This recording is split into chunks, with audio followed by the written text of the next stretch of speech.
Hello students, good morning all of you. कल हमने अपना पेपर सेंड किया था एग्रीकल्चर बायोलॉजी का, ठीक है। तो आज हम उसका सॉल्यूशन करते हैं। तो बेटा देखिए, जो अपना पहला क्वेश्चन था, जैव प्रौद्योगिकी किसे कहते हैं।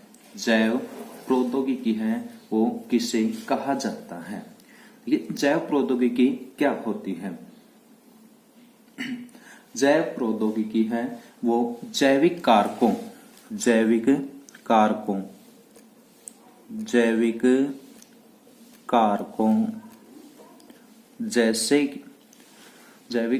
जैसे सूक्ष्म जीवों,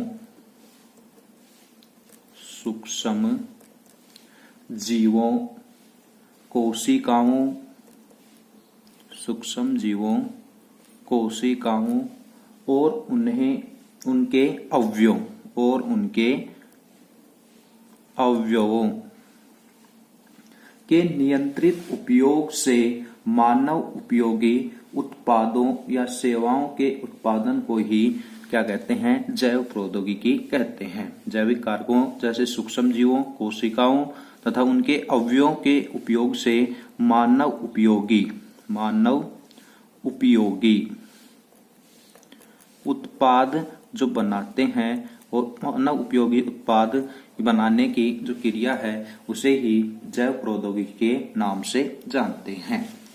सेकंड क्वेश्चन था, पादप जैव प्रौद्योगिकी किसे कहते हैं। पादप जैव प्रौद्योगिकी किसे कहते हैं।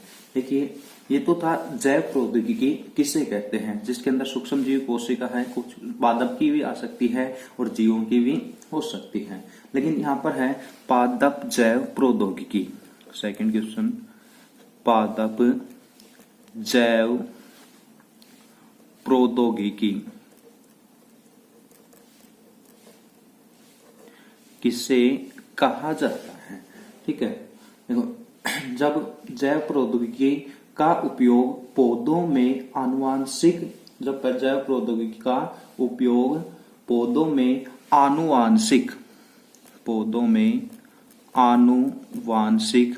व आनुवांशिक सुधार या उनके निष्पादन के लिए किया जाता है। जब जैव प्रौद्योगिकी है उसका प्रयोग पौधों में आनुवांशिक सुधार व निष्पादन के लिए किया जाता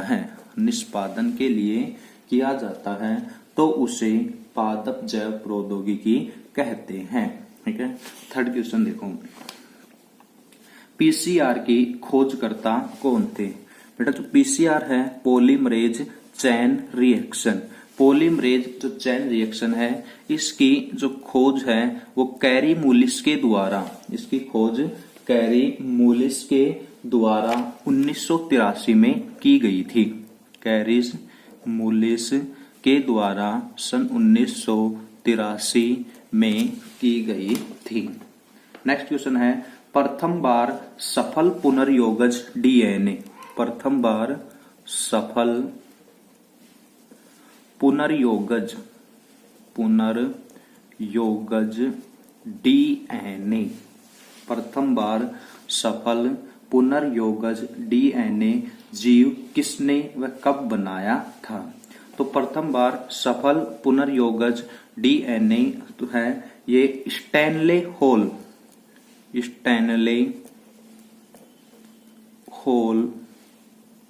व हर्बर्ट बोयर, स्टैनले कोहोने व हर्बर्ट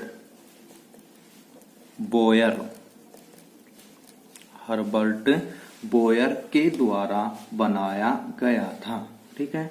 और ये जो प्रथम बार सफल पुनर्योगज डीएनए जो जीव है ये बनाया तो गया था स्टैनले कोहोने व हर्बर्ट बोयर के द्वारा, लेकिन इन्होंने सबसे पहले यह जिस जीव का जो निर्माण है वो 1973 के अंदर किया था। इन सफल पुनर्योगज डीएनए जीव का निर्माण स्टैनले कोहोने, हर्बर्ट बोयर के द्वारा सन 1973 में किया था। नेक्स्ट क्वेश्चन नंबर 5, आनुवांशिकी अभियांत्रिकी की परिभाषा लिखिए। आनुवांशिकी अभियांत्रिकी की परिभाषा लिखिए। देखिए, आनुवांशिकी अभियांत्रिकी, आनुवांशिकी अभियांत्रिकी है वो क्या होती है?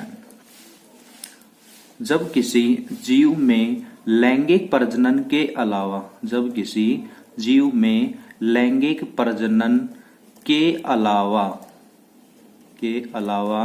जीन को सीधे ही स्थानांतरण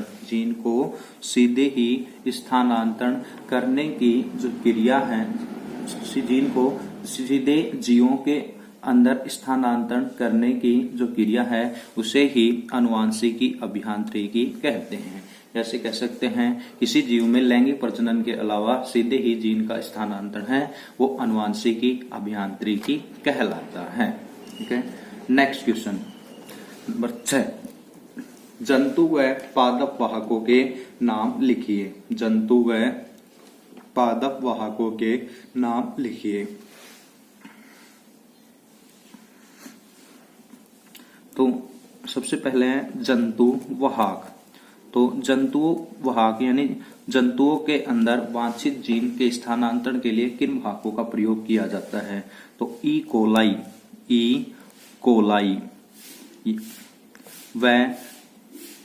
कोलाई व अनेक जीवाणुओं के जो प्लाज्मिड होते हैं, प्लाज्मिड डीएनए होते हैं, इनका उपयोग वाहकों के रूप में किया जाता है। जंतुओं में वाहकों के लिए किया जाता है। अगला पूछा था पादप वाहक। पादप वाहक एग्रोबैक्टीरियम ट्यूमिफेसियंस जीवाणु का टीआई प्लाज्मिड, एग्रोबैक्टीरियम ट्यूमिफेसियंस जीवाणुओं का टीआई प्लाज्मिड व एग्रोबैक्टीरियम राइजोजीन्स जीवाणु का आरआई प्लाज्मिड है। इन्हें पादपों के अंदर वाहक के रूप में इस्तेमाल किया जाता है। ठीक है, नेक्स्ट देखो नंबर 7, वांछित वाहक डीएनए को किस एंजाइम से जोड़ा जाता है? वांछित व वाहक डीएनए को किस एंजाइम से जोड़ते हैं? वांछित व वाहक डीएनए को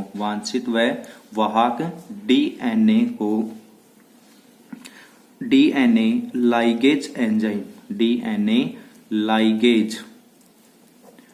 एंजाइम की सहायता से जोड़ा जाता है। डीएनए लाइगेज एंजाइम की सहायता से जोड़ा जाता है। नेक्स्ट क्वेश्चन है पादप वायरस वाहक कितने प्रकार के होते हैं? प्रत्येक का नाम लिखिए। पादप वायरस जो वाहक हैं, पादप वायरस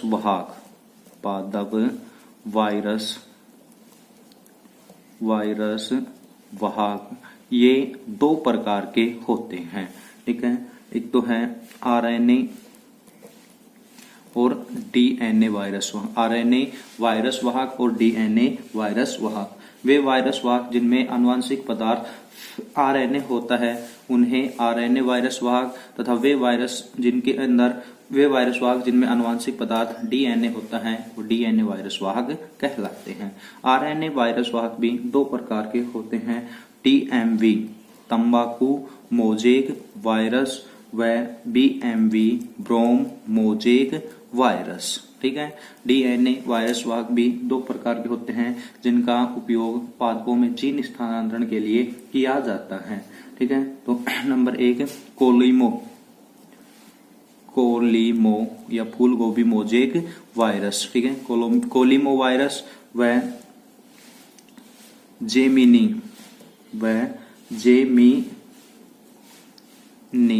वायरस जो वाहक है ये डीएनए वायरस वाहक होते हैं। फूल गोभी मोजेक वायरस व जेमिनी वायरस हैं, ये इनके अंदर आनुवांशिक पदार्थ डीएनए होते हैं तथा इन्हें डीएनए वायरस वाहक कहा जाता है। नेक्स्ट क्वेश्चन 9, कृत्रिम गुणसूत्र किसे कहा जाता है? कृत्रिम गुणसूत्र किसे कहते हैं? ठीक है, सामान्यतः अपन वाहकों के द्वारा जीन स्थानांतरण करवाते थे। ठीक है, अब वाहक हैं इनके द्वारा एक निश्चित लंबाई एक निश्चित लंबाई के गुणसूत्र का ही स्थानांतरण छोटे खंड केवल वाहकों के द्वारा छोटे डीएनए खंड को जीवों के अंदर स्थानांतरित किया जाता है। तो तब बड़े डीएनए खंड के स्थानांतरण के लिए यानी बड़े डीएनए खंड को जीवों में स्थानांतरण के लिए कृत्रिम गुणसूत्र का या आर्टिफिशियल या मानव निर्मित गुणसूत्र का उपयोग किया जाता है। और ये जो बड़ा गुणसूत्र है ये कोशिका के अंदर अतिथि कोशिका के अंदर अतिथि की भांति व्यवहार करता है। अतिदेय कोशिका के अंदर अतिथि के भांति व्यवहार किया करता है, इसलिए इसे कृत्रिम गुणसूत्र कहा जाता है। यह मानव निर्मित होता है, इसलिए मानव निर्मित होने के कारण भी इसे कृत्रिम गुणसूत्र कहते हैं। जैसे कि BAC बैक्टीरियल आर्टिफिशियल क्रोमोसोम जीवाणु जनित कृत्रिम गुणसूत्र व YAC यीस्ट आर्टिफिशियल क्रोमोसोम, ये दोनों कृत्रिम गुणसूत्र होते हैं। ठीक है, नेक्स्ट है अगला क्वेश्चन, पुनर्योगज डीएनए क्या है? पुनर्योगज डीएनए क्या है? जब वांछित डीएनए को वाहक डीएनए के साथ वाहक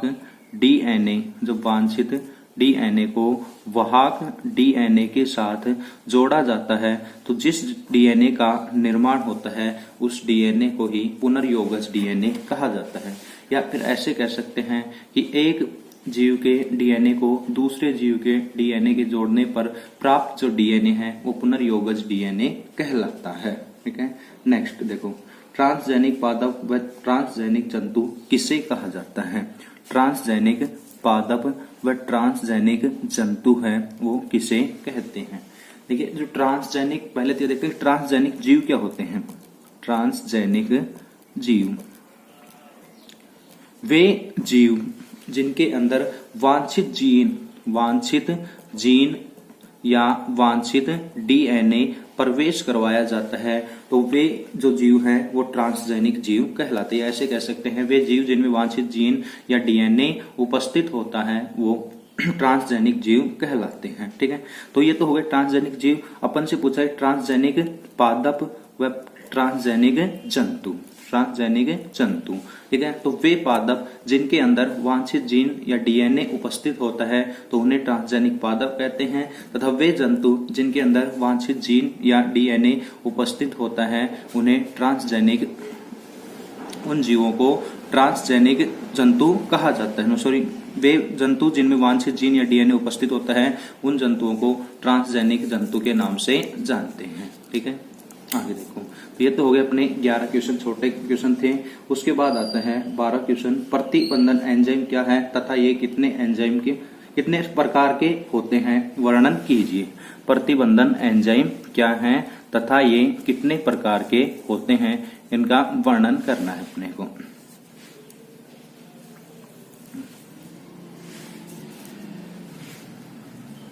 नंबर 12, प्रतिबंधन एंजाइम क्या हैं तथा ये कितने प्रकार के होते हैं। वे एंजाइम जो डीएनए खंड को काटते हैं, उन एंजाइमों को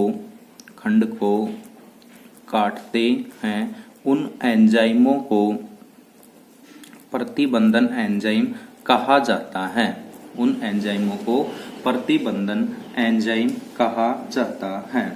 प्रतिबंधन एंजाइम 2 प्रकार के होते हैं। प्रतिबंधन जो एंजाइम हैं ये 2 प्रकार के होते हैं। एक तो है एक्सोन्यूक्लिएज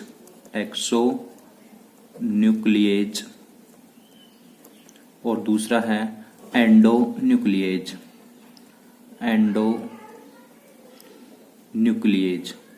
एक्सोन्यूक्लिएज वे एंजाइम होते हैं जो वांछित डीएनए खंड को किनारों से काटते हैं। किनारों से काटते हैं, जबकि एंडोन्यूक्लियेज वे एंजाइम होते हैं जो वांछित डीएनए खंड को मध्य से काटते हैं। एक्सोन्यूक्लियेज वे एंजाइम होते हैं जो वांछित डीएनए को किनारों से काटते हैं, जबकि एंडोन्यूक्लियेज एंजाइम वे एंजाइम होते हैं जो वांछित डीएनए खंड को मध्य से काटते हैं। ठीक है, आगे देखिए, ये तो हो गए इसके दो प्रकार। अब कार्य कैसे करते हैं? जो प्रतिबंधन एंजाइम है, ये जो जिस भी डीएनए को या वांछित डीएनए को काटना होता है, वाहक डीएनए को काटना होता है, उसके ऊपर एक विशेष प्रकार के अनुक्रम की पहचान करते हैं। और ये जो विशेष नाइट्रोजन क्षारकों के अनुक्रम की पहचान करते हैं, ये नाइट्रोजन क्षारकों का अनुक्रम ही अभिज्ञान स्थल कहलाता है। अभिज्ञान स्थल कहलाता है। ठीक है, अभिज्ञान स्थल या पैलिंड्रोम इसको बोलते हैं। देखिए, अभिज्ञान स्थल वह नाइट्रोजन क्षारकों का समूह होता है जिसे 3' से 5' या 5' से 3' किसी भी दिशा में पढ़ते हैं तो एक समान प्राप्त होता है। जैसे कि GAATTC, अगर इसको 3' से 5' पढ़ते हैं, ठीक है, और 5' से 3' पढ़ते हैं तो ये अपने को प्राप्त होता है GAATTC। ठीक है, तो ये एक अभिज्ञान स्थल या पैलिंड्रोम होता है। ठीक है, ये तो था अपना प्रतिबंधन एंजाइम क्या है तथा इनके कितने प्रकार के होते हैं। ठीक है, आगे देखो, वाहक क्या होते हैं, वाहक के गुण लिखिए। क्वेश्चन नंबर 13, वाहक क्या होते हैं? जीवाणु कोशिका के अंदर उपस्थित वे अतिरिक्त डीएनए जो जीवाणु कोशिका के अंदर उपस्थित वे अतिरिक्त डीएनए जो अपने साथ किसी गुणसूत्र को जोड़ करके दूसरे जीवों में, या फिर ऐसे कह सकते वांछित डीएनए को अपने साथ जोड़ करके उसका दूसरे जीवों में स्थानांतरण करवाते हैं, उन्हें ही वाहक कहा जाता है। ठीक है, अब जो वाहक है, इस वाहक के क्या क्या गुण होते हैं? देखिए, वाहक का जीवाणु कोशिका की वृद्धि पर कोई नियंत्रण नहीं होता है, यानी जीवाणु जो कोशिका है उसकी वृद्धि पर कोई नियंत्रण नहीं होता है। वाहक के ऊपर अनेक प्रतिबंधन स्थल या फिर अभिज्ञान स्थल होने चाहिए। वाहक पर अनेक अभिज्ञान स्थल उपलब्ध होने चाहिए। ठीक है, इसके अलावा जो वाहक है इसके ऊपर अनेक ORI origin of application area है, उसके ऊपर अनेक उपस्थित होने चाहिए। इन वाहक ऐसा हो जिस पर अनेक प्रतिबंधन एंजाइम काम कर सके, इसके लिए उस पर अनेक अभिज्ञान स्थल होने चाहिए तथा अनेक ORI स्थल उसके ऊपर होने चाहिए। वाहक ऐसा होने चाहिए जिसे जो जंतु या जीव है उसकी कोशिका के अंदर आसानी से प्रवेश करवा सकते हैं। ठीक है, तो ऐसा वाहक होना चाहिए। नेक्स्ट क्वेश्चन है, पीसीआर विधि क्या है, समझिए। देखिए, पीसीआर विधि क्या होती है? पीसीआर का पूरा नाम होता है पॉलीमरेज चेन रिएक्शन। पीसीआर का पूरा नाम होता है पॉलीमरेज चेन रिएक्शन।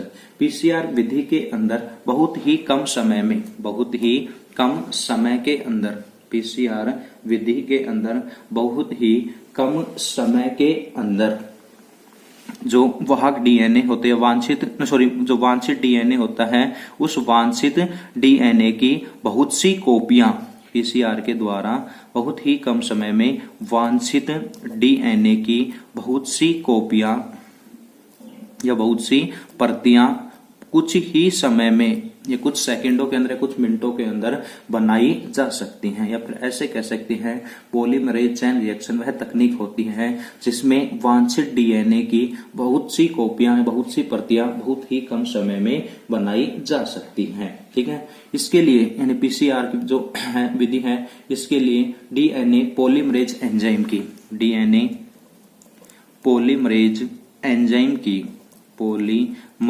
एंजाइम की आवश्यकता होती है। और जो डीएनए पॉलीमरेज एंजाइम है ये थर्मस एक्वाटिकस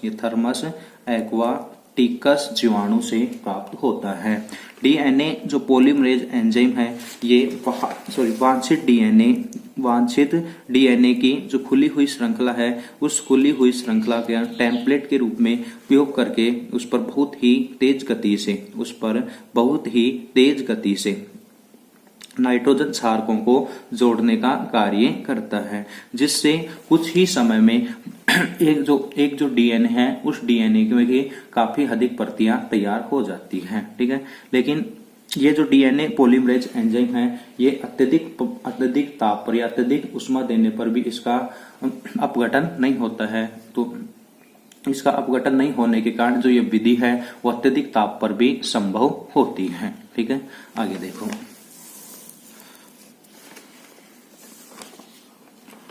जैल वैद्युत कण संचलन विधि क्या है, वर्णन कीजिए। जैल वैद्युत कण संचलन विधि क्या है? सामान्यतः जो प्रतिबंधन एंजाइम है, इस प्रतिबंधन एंजाइमों का जो उपयोग है वो वांछित डीएनए को काटने में किया जाए, वांछित डीएनए को छोटे टुकड़ों में काटने के लिए किया जाता है। अब प्रतिबंधन एंजाइम है इसके द्वारा प्रतिबंधन जो एंजाइम है इसके द्वारा जो डीएनए है उनको अनेक छोटे छोटे टुकड़ों पर काट दिया जाता है। अब इन कटे हुए टुकड़ों को एक एगारोज जेल के माध्यम पर रखा जाता है और ये जो एगारोज जो जेल माध्यम है, ये एगारोज जो जेल है ये प्राप्त होता है जिलेडियम व वेसिलिनेरिया, जिलेडियम व वेसिलिनेरिया शैवाल से अपने को प्राप्त होता है। इस एगारोज जेल के ऊपर जो वांछित डीएनए है उनके टुकड़ों को रखा जाता है। ठीक है, तो इस टुकड़ों के ऊपर जैसे ही रखते हैं तो जो डीएनए खंड है ये सामान्यतः ऋणावेशित होते हैं। डीएनए खंड है ये ऋणावेशित होते हैं, जबकि जबकि जैल वैद्युत कण संचलन के अंदर जो एगारोज जेल जो माध्यम के रूप में प्रयुक्त करते हैं, इसके अंदर एक तरफ तो होता है कैथोड और दूसरी तरफ होता है एनोड होता है।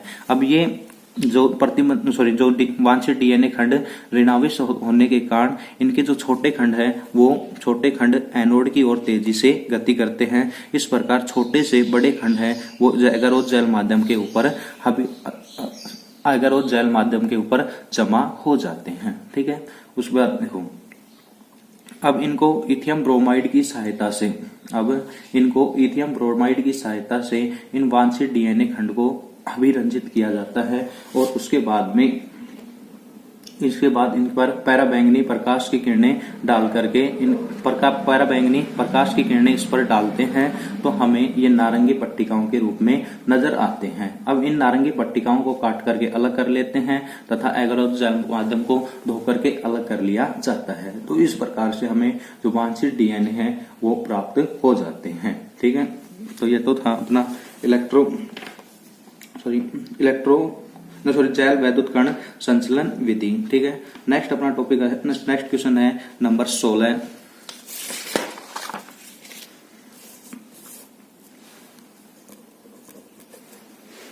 cDNA लाइब्रेरी क्या है? cDNA लाइब्रेरी क्या है? देखिए, cDNA जो लाइब्रेरी है इसके अंदर cDNA जो लाइब्रेरी है, इस cDNA लाइब्रेरी के अंदर आरएनए की टेम्पलेट से डीएनए का निर्माण किया जाता है। आरएनए की जो टेम्पलेट होती है, इस टेम्पलेट से जो डीएनए का निर्माण किया जाता है उस डीएनए को ही cDNA कहा जाता है और अनेक cDNA निर्माण करने की क्रिया है वो cDNA लाइब्रेरी कहलाती है। इसके लिए सबसे पहले क्या करते हैं, इसके लिए सबसे पहले जो वे उत्तक लेते हैं जिनमें प्रोटीन का सक्रिय रूप से संश्लेषण होता रहता है। वे उत्तक हैं, उन उत्तकों को पादपों से लिया जाता है जिनके अंदर प्रोटीन का संश्लेषण होता रहता है। ये उत्तक है मुख्यतः जड़ व पत्तियों और तने के अग्र भागों से प्राप्त होता है। अब इन उत्तकों से mRNA है वो पृथक कर लेते हैं। ठीक है, mRNA पृथक करने के बाद cDNA लाइब्रेरियां बनाई जाती हैं। इसके लिए इस mRNA पर रिवर्स ट्रांसक्रिप्टेज एंजाइम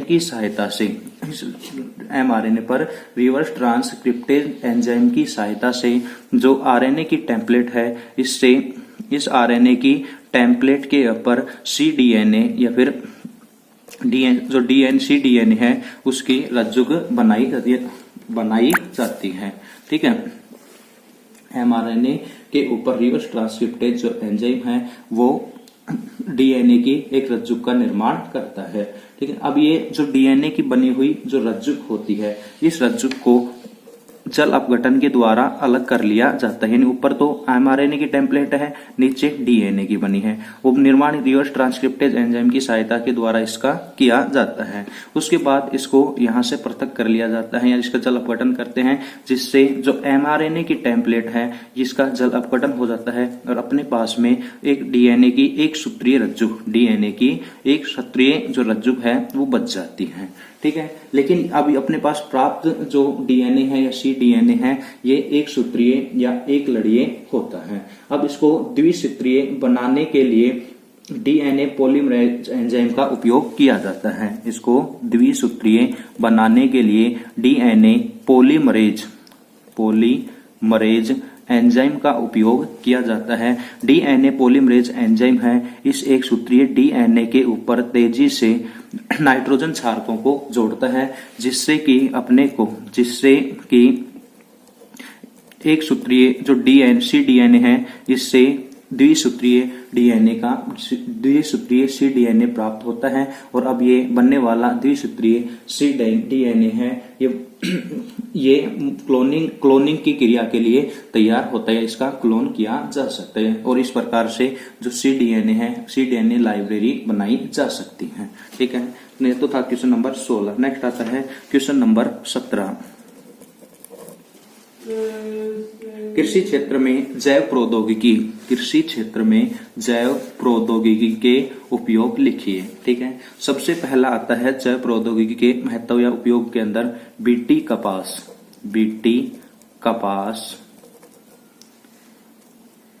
ठीक है, बीटी कपास का निर्माण सामान्यतः जो बैसिलस थुरिएनजेंसिस बैसिलस थुरिएनजेंसिस या जो जीवाणु है, इस जीवाणु के अंदर एक कीटनाशी प्रोटीन बनाने वाले जीन पाया जाता है। इस जीन को इस बैसिलस थुरिएनजेंसिस जीवाणु से निकाल करके इसे कपास के अंदर इसका जीन को बैसिलस थुरिएनजेंसिस से निकाल करके कपास में स्थानांतरित किया जाता है, जिससे अपने को बीटी कपास प्राप्त होती है। अब ये प्राप्त जो बीटी कपास है, ये गुलाबी सड़न कीट जब इस बीटी कपास के पत्तों को खाता है तो इसमें जो स्थानांतरित जीन है, जो जीन स्थानांतरित किया जाता है, ये गुलाबी सड़न कीट के आहार नाल के अंदर छिद्र कर देता है, जिससे वो मर जाते हैं और जिसके कारण इन पर रोगों का संक्रमण, बीटी कपास पर रोगों का संक्रमण नहीं हो पाता है और उपज भी ज्यादा होती है। सेकंड है फ्लेवर सेवर टमाटर बनाने में। सामान्यतः जो टमाटर होते हैं, इनकी जो फल भित्ति है काफी पतली होती है, जिससे ये बहुत ही जल्दी खराब हो जाते हैं। लेकिन जो फ्लेवर सेवर टमाटर हैं, ये ट्रांसजेनिक टमाटर होता है। इनकी जो फल भित्ति है या इनकी जो कोशिका झिल्ली होती है, ये काफी मोटी होती है और इसके काफी अधिक मोटे होने के कारण इसके अंदर जो एंजाइम है पॉलीग्लैक्टोयूरिनेज की मात्रा है वो काफी कम होती है, जिससे इनकी फल भित्ति लंबे समय तक सुरक्षित रहती है, गल नहीं पाती या सड़ नहीं पाती है। ठीक, जिससे ये प्राप्त जो टमाटर होते हैं, इनको लंबे समय तक संरक्षित किया जा सकता है। ठीक है, नेक्स्ट है ट्रांसजेनिक मक्का बनाने में। ट्रांसजेनिक